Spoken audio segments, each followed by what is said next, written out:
Okay, I'm going to talk to you in English for a minute because I think it's really important that you get this. Um, the little accent marks that you guys have either knowingly or randomly been putting on words since Spanish 121, we're really going to try to peg down the reasons for using these now that you have a lot more vocabulary. So basically, the accent mark is kind of a little red flag or a little mark that there's being a rule break being broken, or that we need to differentiate between words. So let's go through this. First, rule number one: the pronunciation of words that end in a vowel or in the consonants N or S are stressed on the second to last syllable. And when I say stressed, I mean that's where the natural stress of the word lies. Just like in English, where we don't have accent marks, but we do know that we say computer. We put a stress on the pew sound, and we don't say computer, for example. So we know where to stress the words, and unfortunately in English we don't have anybody really telling us this when we don't have any accent marks. We just have to listen. So in Spanish, this is a lot easier if you'll think about it that way. So the pronunciation of words that end in vowels, so problema, interesante, or that end in n, or s. For example, resumen, bailas. The stress of the word is the second syllable from the end. Problema, interesante, resumen, trabajo, bailas. And there's tons of these words that end in vowels, N's, and S's, and so you'll always know how to say those words. Second syllable from the end of the word is where the stress goes. Rule number two: words that end in a consonant that is neither an N nor an S is stressed on the last syllable. So we've got tons of these too. R, L, J, for example. Bailar, normal, similar, reloj. So we always say, and you notice that we have like bailar, this is an infinitive. We've got tons of those, and we always stress those words on the last syllable. So basically, those are the two rules of pronunciation in Spanish.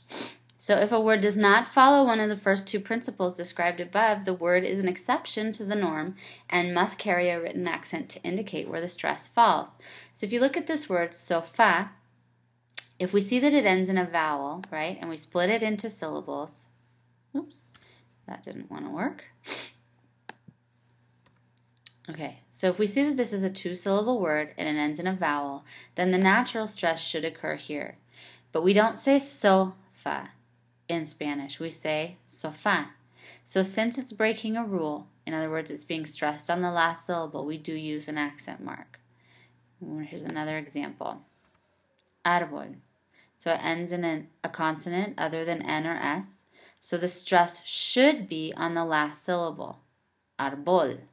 But it's not, it's árbol.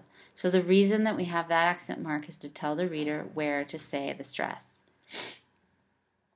Let's see, comerás. Okay, ends in an S. The natural stress should be here, comerás, but it's not.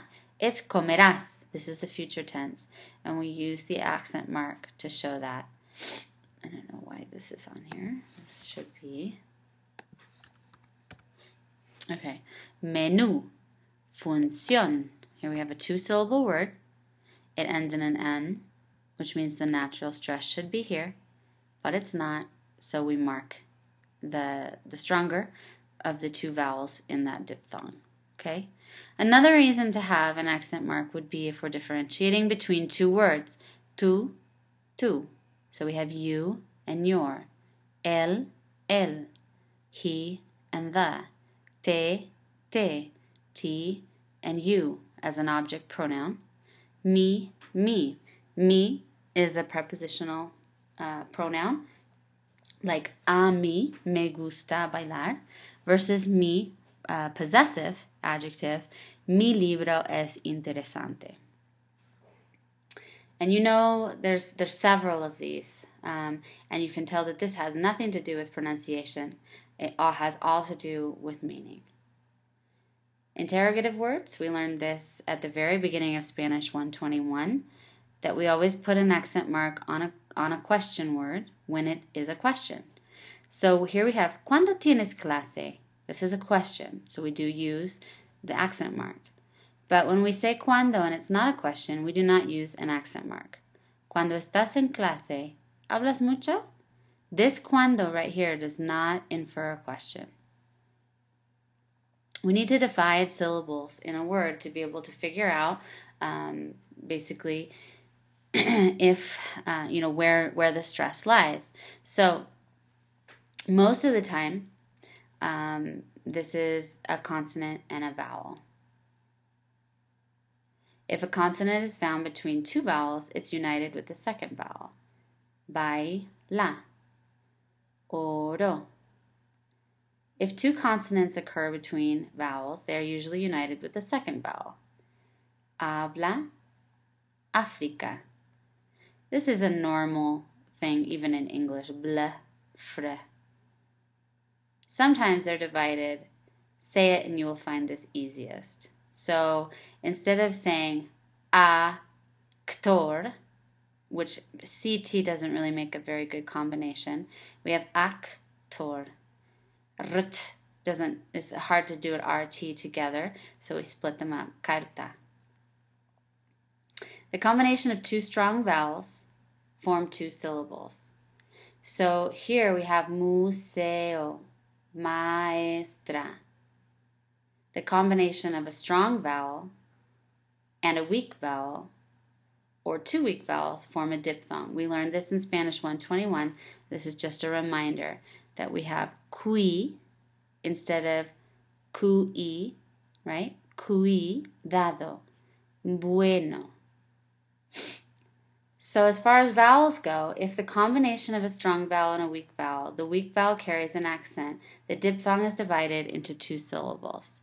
So if, basically, let's just simplify this. If we didn't have an accent mark, this would be dia, right? One syllable, since this is a diphthong. We know we say dia. And of these two vowels here, okay, these, excuse me,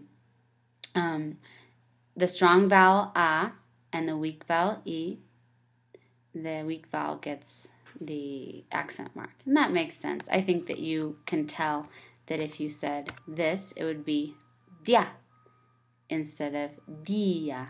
We want to stress where we have the accent. So what I want you guys to do for this assignment is I want you to divide las palabras en sílabas. So first, let's do an example. We're going to have dro, ge, and if we didn't have an accent on this, so we can say that this has three syllables. Drogeria, drogeria, drogeria. Does that sound right? Or do we want to say drogeria? Okay? So if I see this word right here divided into syllables, then I'm going to underline the stress natural, like where it should go, which would be the second from the end. And I'm going to say it out loud, drogeria, drogeria. And that just doesn't seem right to me. So what I'm going to do is I'm going to add the accent mark in here to show that we're breaking a rule here. Okay? Now let's try this one. Servicios. Servicios. Ends in an S. Second syllable from the end. Servicios. Servicios. That sounds right. That's correct. So you need to use your voices. You need to use these rules. You need to divide the syllables, and you need to think about it. If you have a question about how to say any of these words, I'm going to post me saying all of these words on this assignment. So listen to it so you can tell where the stress lies.